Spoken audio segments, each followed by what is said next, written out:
Бауырлар, біз мұсылманбыз. Бір-біріміздің қадірімізді біліп, бір-бірімізге құрметпен қарап, бір-біріміздің істерімізді, амалдарымызды кемсітпей, кем санап, бөліп жармай, бәлки бірігіп, біріміздің қайғымызды да, қуанышымызды әкеліп ерді тең бөлісіп жүретін халықпыз. Өйткені баратын жеріміз бір ғана қараң қабір, киетін киімімізде бір, бай да кедей де сол бір. Ана базардағы ақ сұрыптан киеді. Байлардың ана Версачиден келген сұрығы жоқ.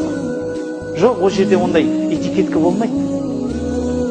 Қанша дүниесі болсын, 7 қабат үйі, 18 неше түрлі көлігі, 5 әйелі, 250 баласы бола қойсын. Баратын жері 2 метр қазылған қабір, киетін киімі аппақ 80 теңгелік, кәдімгі метрі 80 теңгелік ақ сұрып мата. Сыртына не тұрғызса отырғызсын. Сыртында мүмкін 3 этаж үй тұрғызар. А біреуге жай ғана бір кірпіштен белгі қояр. Сырты ол дүниенікі, байқайсыз ба? Сыртында түр-түрліміз біз әлі. Бірақ астында бәріміз шындықта жатырмыз. Бәрі бірдей. Ешкімнің қабырын 3 этаж қылып салмайды. Ешкімнің қабырын жанына бильярдный саунасымен салып бермейді. Ешкімнің қабырын жаңалдегі арнайы бір евро стандарт қылып, оны бір евро ремонттың жігіттері келіп, ананы неше түрлі абойлап жатпайды.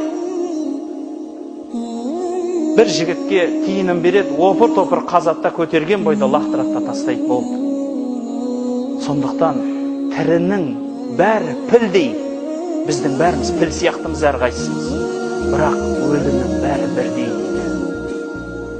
Біз бәріміз бірдейміз, бауырлар.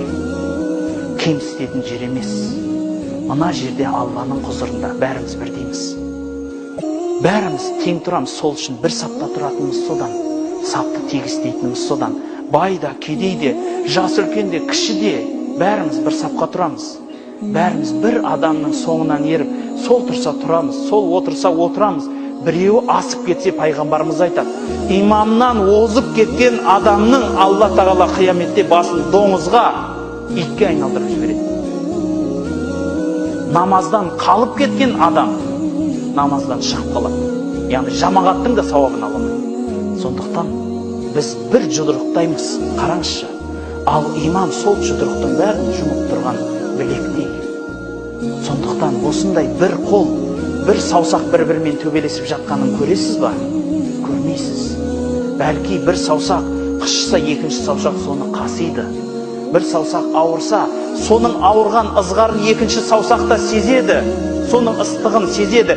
Біреуіне тікен кірсе, екінші саусақта сыздап ауырады. Біз де сондаймыз, бауырлар. Пайғамбарымыз айтқандай.